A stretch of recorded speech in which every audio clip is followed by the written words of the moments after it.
When 3-oxohexanoic acid is heated, it decarboxylates to form a product with a molecular formula of C5H10O. And then we have some spectroscopic data about this product. And we could use both of these things together. We could look at the reaction, we could look at the IR and NMR data separately.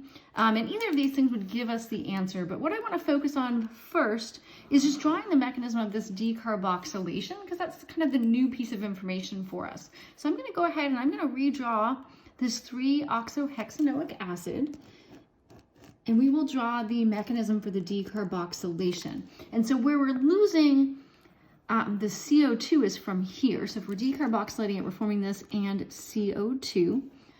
So I am going to draw these atoms that we're losing here in a different color. So I am going to go ahead and I'm highlighting the carbons and the oxygens.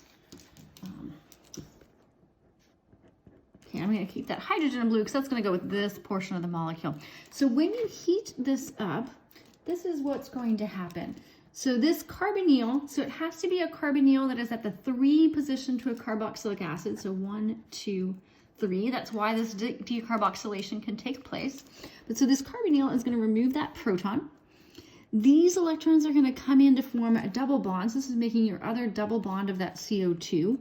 And then this is going to come over here. So we're going to initially form, if we follow these arrows, is we've got an alcohol and we've got an alkene. And by virtue of this arrow, we've broken this piece off. So then we've also got CO2 that we formed. And this is an enol, right? And so what we want to do is just tautomerize this to the keto form, because we know that it should do that. So we can imagine that you're going to form a double bond here. And so this is our product. And so we can recognize this as C. And so notice we solved this without any of the spectroscopic data. But let's go ahead and look at some of this data.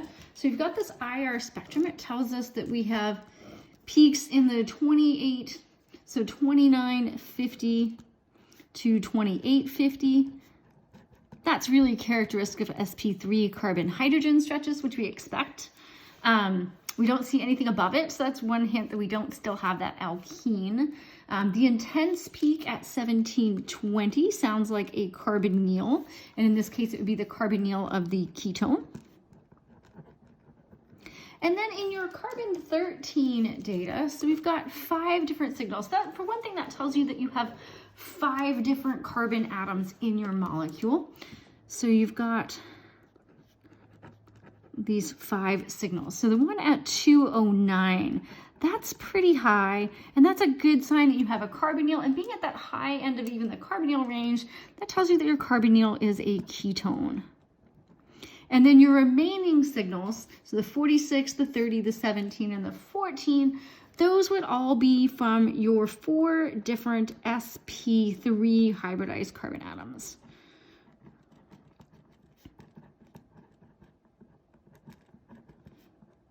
So those would be the 4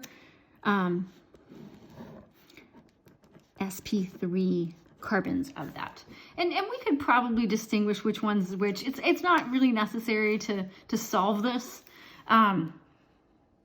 This is really the information that we need, combined with this mechanism gives us this answer of C.